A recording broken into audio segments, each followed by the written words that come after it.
Female fencer disqualified after refusing match with a transgender athlete. Okay, let's see here.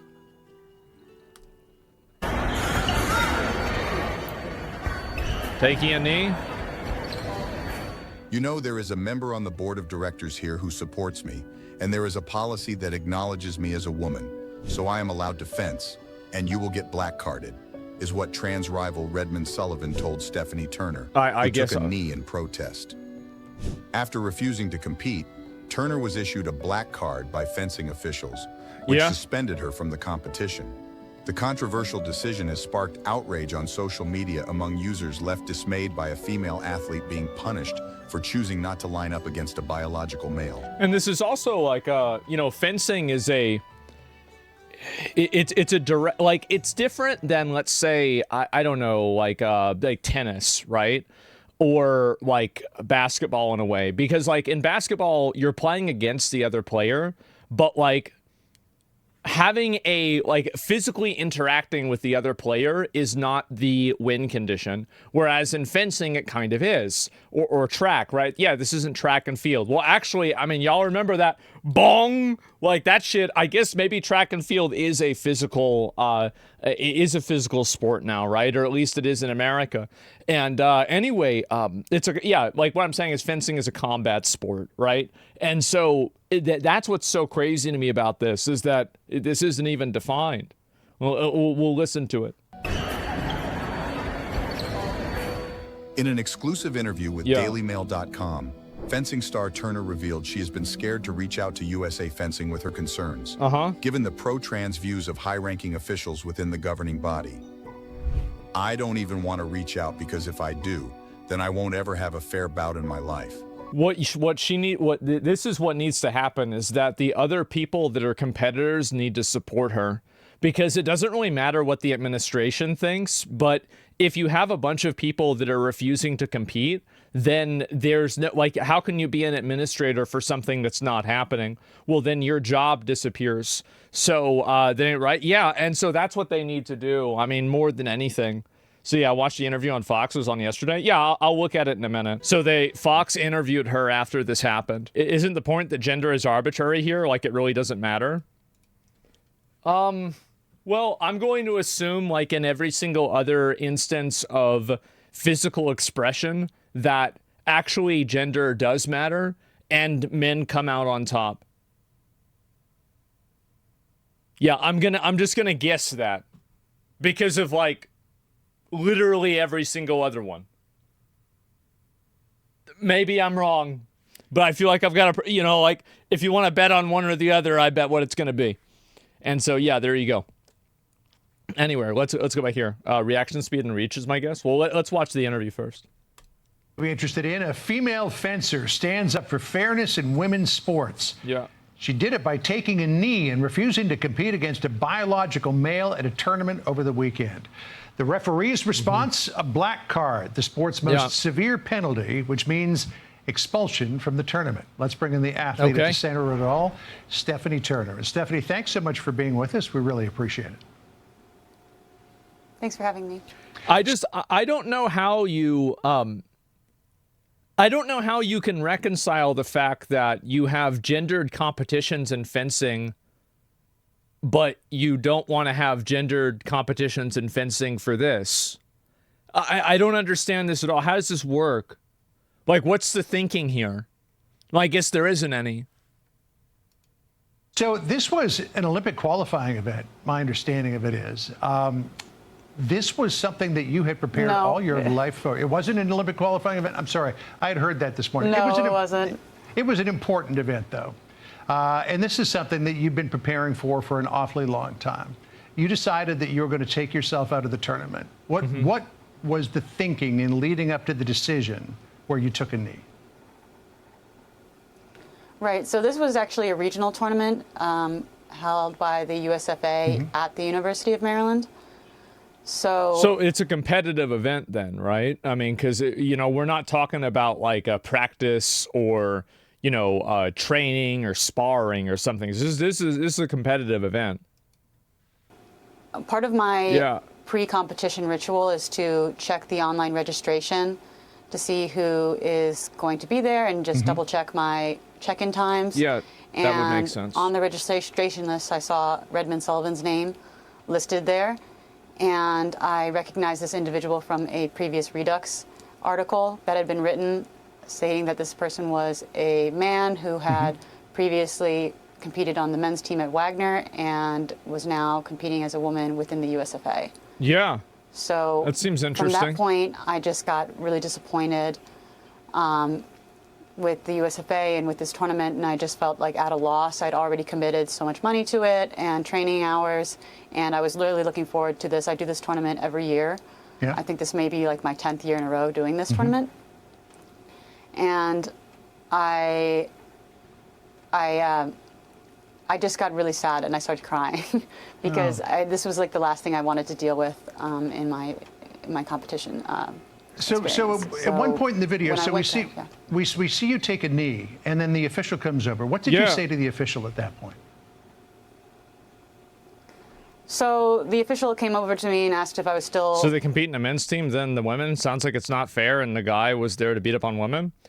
I don't really think he's there to beat up on women necessarily. I think that like really the problem is that in my opinion, like this is it's a very easy solution, right? But I think that a lot of people just don't really seem to understand it.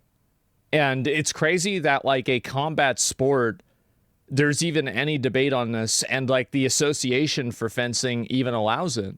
That's what's really crazy to me is that, like, I mean, if you're like a trans person competing in the other gender, like, yeah, that's not a good thing.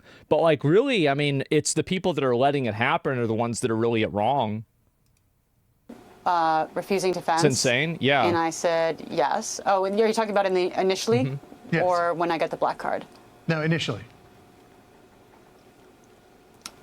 Initially, I told them that I was refusing to fence because this person is a man and I am a woman, and this is a women's tournament, and I refuse to fence on principle. And then later, right after this, we see your opponent comes over. What did you say to your opponent at that point? Yeah, that's common sense. I mean, how could anybody be against this? It's astonishing to me. It's really concerning how hostile chat's been recently. It's just common sense and ban them. It's very unfortunate. I don't know. I mean, I do think this is chat. Like, I think that with any social issue or something like that, people are going to be very opinionated about it. Like, I'm not that worried about somebody in chat getting mad or something like that. I mean, yeah, if somebody gets upset, then, you know, they'll get banned. But I mean, other than that, it's not that big of a deal. My opponent was a little bit confused, thinking that I was maybe hurt. And I said, no, I am refusing to fence you because I'm a woman and you are a man. Yeah. I have much love and respect for you, but I will not compete against you. Wow. And he responded, okay, well, there's a, yes. Yeah, I was just going to say, I'm sorry, what was his response? His response was, okay, but there's a member of the board of directors here, and he supports me, and there's a policy that says that I'm a woman and I'm allowed to compete in the women's tournament, and if you do this, you're going to get black carded. And I said, I know. Yeah. So here's what USA Fencing said in a statement to Fox News Digital. USA Fencing enacted our current transgender and non-binary athlete policy in 2023. The policy was designed to expand access to the sport of fencing and create inclusive, safe spaces. It goes on to talk more. But this idea about inclusive, safe spaces, what about inclusive? Well, what are they saying here? So the policy is based on the principle that everyone should have the ability to participate in sports and was based upon the research available of the day. Well, I mean, it's based on a principle, but it's not based on science, is it? Because, like, why are all the other ones segmented by gender? Why isn't yours? I wonder why. Yeah, it's shocking. Yeah, like, what research is it that you're finding that shows you that biological men don't still have an advantage over women in sports? Well, how does this happen? Like, and also, how can you even research this Because basically, like, if a person says that they're basically trans. This is something that you decide. So it's not like you have to be of a certain body mass index. You don't have to, have long hair. You don't need to have long nails. If a person wants to be trans, they just decide to be trans, right? And so how could you do any research on this in the first place? Because there's a huge spectrum of people that are trans. There are people that are trans and you would probably not like, there are people that look like 98% like a woman and people that look 80% like a woman. And there's a big difference between those two, like especially how early somebody gets on, like the hormones and everything, how long they've been doing it. So how could you even do any, like, what research even are you doing? It doesn't even make sense to me. It's based on research, then show the research. Yeah, I don't even understand this at all. Say you're a woman, Asmon, you'll get the biggest female streamer on Twitch. Yeah, good one. Polygraph, 1,000% trans people would be an interesting study. Well, I'm just saying, like, this is, I mean, it's clearly what the truth is, right? I mean, that's obviously what it is. I can link research, pull me up. Well, I mean, here's the thing is, like, if there was research that definitively showed that this was the case, that still doesn't break the fact that if you say that you're trans, then you're trans. Because, like, we're like this, their ideology is that anybody can decide that they're trans whenever they want to be trans. That's it, right? So somebody opts into doing this and they get to be this other person whenever they want, however they want, naturally, right? And so trans is not female. Well, what I'm saying is that that's how trans works. And so basically self-identification. Yes, exactly. And so the reverse is also an ideology. The reverse is an ideology. No, the reverse is biology. No, you're comparing a biology versus an ideology. These are two different things. Inclusive, safe spaces for female athletes. Right. There's nothing for me and there's everything for him. Yeah. Because I have no choice as a woman, as a female, yeah. In where I compete. I am a woman and I have an athletic disadvantage to men, so I compete in the women's division, which is where I rightfully am. But he has been given this opportunity to fence in the women's division, and he can compete. He can easily compete in the men's division. He can also compete at mixed events in local tournaments if he wants. There is a place for him. So there are mixed events, and so they're choosing not to go to the mixed event, and they're choosing to go explicitly to the female event. Well, I think, I mean, this is a crazy level of entitlement here, right? I mean, like, well, what's going on here? So if you have mixed events and you're not going to that, all you're doing is causing trouble. Like, can't people see that this person's just here causing trouble? So the idea that it's astonishing. They're creating, they're expanding the women's is just essentially making it an open tournament that can include men, and it ends up hurting me and other girls. Yeah, so you got the support of Riley Gaines, who was on our network earlier today, and former tennis star Martina Navratilova, who put this out on X. She said, "This is what happens when female athletes protest. Anyone here still think this is fair? I am fuming, and shame on USA Fencing. Shame on you for doing this. How dare you throw women under the gender BS bus?" I mean, this doesn't come at the expense of male athletes. We don't see this in the flip side of the coin. This all comes. That's because a female athlete taking testosterone is never going to be of the same physical level that a biological male athlete will ever be at. That's the reason everybody knows it. When you're ready, thanks for the 10 subs. I appreciate it. Yeah, that's why. It's obvious. The expensive female athletes like yourself, like Riley Gaines, like the girls who lost that race by 7 seconds in Oregon, like the girls who lost the pole vault event in Maine. I mean, this is happening across the country, right. and to a large degree, women support this.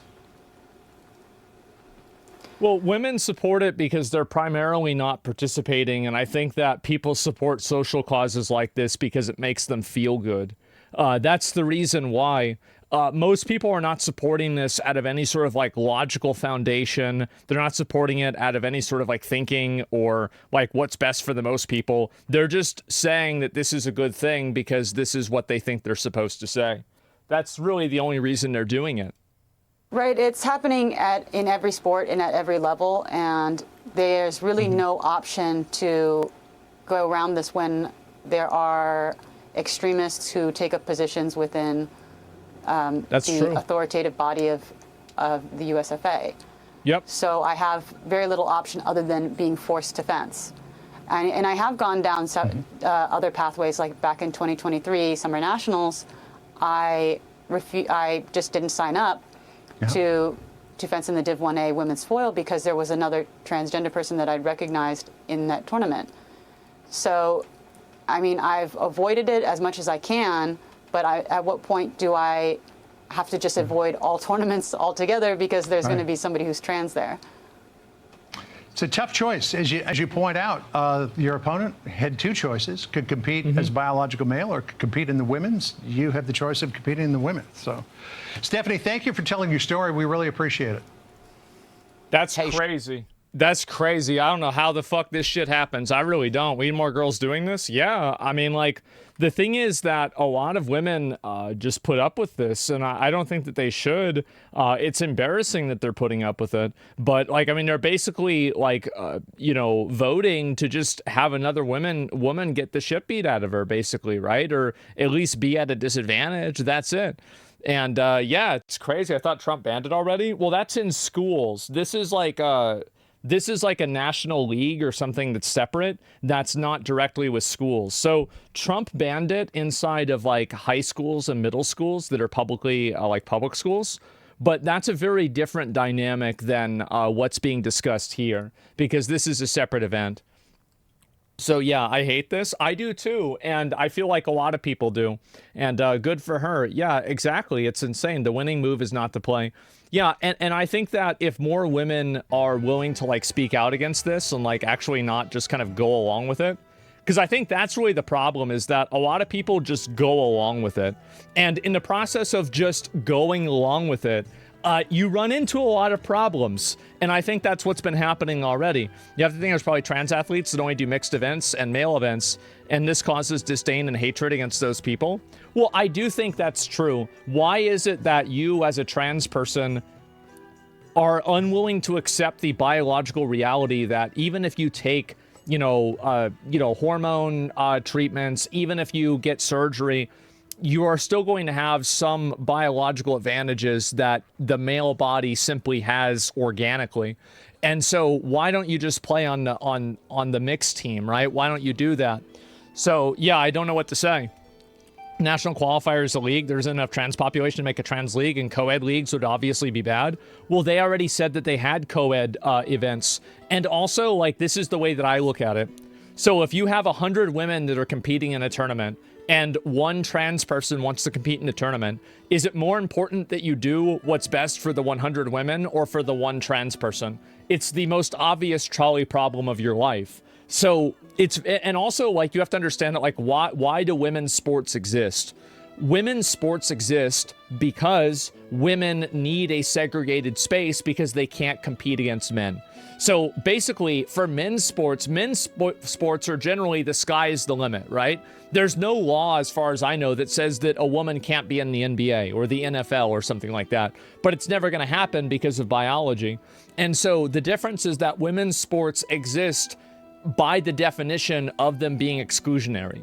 So if you allow people inside of women's sports that subverts that exclusionary rule, you effectively delete women's sports, because that's the only reason why it exists. So, yeah, and there's a woman in the NBA at one point. Yeah, but I mean, I'm sure, and this is the thing, right? I'm sure it happened, but it's extremely rare. And so that's the difference. My brain hurts from how delusional this has become. It really has. And yeah, it's fucking insane, man. It is even a trolley problem because the trans person can compete in a mixed event. Yeah, I think that's true too. And so, and there are some Amazon women, it's possible. The thing is, though, what you might not understand is that even women that are really tall or anything like that, like, I don't think you understand, like, how good a lot of these guys in the NBA are. Like, it's kind of like whenever you get into extremes, you're talking about, like, an extreme of, like, one thing or extreme of, like, something that's, like, 10 times more, right? Like, extremes, like, multiply on top of each other. Steph Curry is 6'3". Yeah, but I guarantee you he's going to be a better basketball player than a woman who's taller than him, because that's not the only height isn't the only vector of it's not like the tallest people in the NBA are the best people, right? That's not how it works. And so yeah, it's crazy.